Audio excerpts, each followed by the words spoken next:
Aujourd'hui, nous prenons la direction du Cambodge, un pays dirigé d'une main de fer depuis 33 ans par Hun Sen. Et dimanche prochain, les électeurs se rendront aux urnes et il ne fait aucun doute qu'il sera réélu. Cette fois-ci aussi, un autre dirigeant de longue date, cette fois-ci qui vient du Cambodge, il s'appelle Hun Sen et c'est assez... vous allez voir que sa collection est assez incroyable par rapport au salaire qu'il récupère mensuellement. Alors, pour vous décrire un peu l'homme, il est né le 5 août en 1952, c'est un ex-Khmer Rouge. Alors, pour vous rappeler, en fait, Khmer Rouge, c'est un surnom d'un mouvement politique et militaire communiste au Cambodge entre 1975 et 1979. Et justement, Hun Sen est un ex-Khmer Rouge et le Khmer Rouge, à l'époque, en 4 ans seulement, hein, ils ont tué entre 1,5 et 2 millions de personnes au Cambodge. Donc c'était assez dramatique. Donc pour revenir à notre homme Hun Sen, c'était un homme qui venait d'un milieu assez modeste. Hein. Il a travaillé en tant que militaire dans son pays et puis ensuite il a enchaîné des services publics au Cambodge avant de devenir le premier ministre du Cambodge entre 1985 et 1993 et puis ensuite revenir en tant que premier ministre cambodgien en 1998 jusqu'à maintenant encore. C'est un homme, comme me direz-vous, comme tous les hommes politiques dans un pays où on instaure un système autoritaire, et c'est un homme qui soigne très bien son image auprès des médias, auprès du monde entier, auprès de son peuple, parce que on peut voir plusieurs apparitions médiatiques en le voyant discuter avec des paysans, des agriculteurs, en rigolant avec eux, etc. Mais ces apparitions médiatiques ont fait parler aussi parce que à chaque sortie médiatique, on peut l'apercevoir avec une nouvelle montre et ce n'est pas n'importe quelle montre. Hun Sen est une personne qui est fan de la maison Patek Philippe.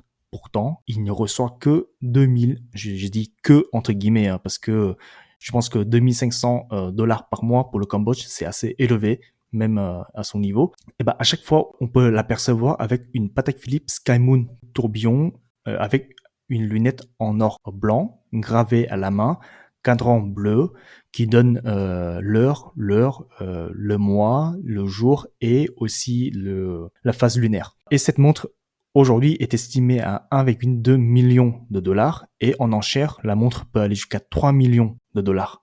Donc voilà, ça, ce n'est que sa première montre. On enchaîne ensuite avec la deuxième montre. Alors là, c'est une montre incroyable. C'est tout simplement la Patek Philippe Grand Master Chim. Alors, ce n'est pas n'importe quelle montre parce que c'est une montre que Patek Philippe avait sortie il y a, je crois, 6 ans maintenant. Mais c'était pour l'occasion de la 175e anniversaire de la maison suisse.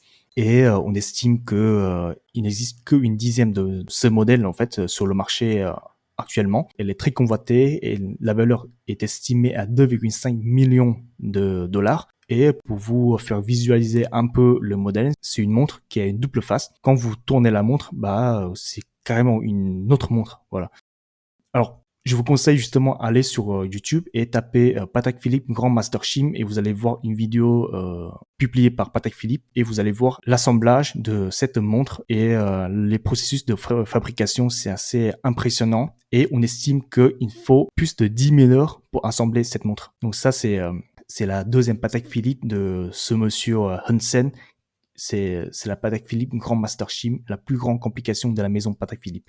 On enchaîne avec une autre montre qui est, cette fois-ci n'est pas une Patek Philippe, mais c'est une Richard Mille tourbillon saphir dragon. C'est une montre assez impressionnante de par sa qualité technique et de complexité parce que on peut voir un dragon dans le cadran et le dragon fait partie du mouvement de la montre. Et cette montre-là, il n'existe que 55 exemplaires et c'est une montre qui est réservée essentiellement pour le marché asiatique, qui est estimé à peu près 1 million de dollars pour cette montre. Et enfin, pour sa dernière sortie médiatique, on l'a aperçu avec une montre Vacheron Constantin. C'est une très belle maison encore une fois et c'est la pièce unique. La pièce, elle est unique en or rose de 47 mm gravé à la main avec une valeur estimée de entre 3 et 4 millions de dollars. Avec toutes ces sorties médiatiques, à chaque fois on le voit avec une nouvelle montre et ce n'est que des montres collector, que des montres rares que l'on ne trouve pas forcément sur le marché aujourd'hui. Donc on se demande comment il a pu faire pour avoir tous ces modèles avec un salaire si modeste. C'est exactement la question que j'allais te poser. Comment arrive-t-il à se procurer de telles montres avec, on avait dit 2 500 € par mois, c'est ça? C'est ça, exactement.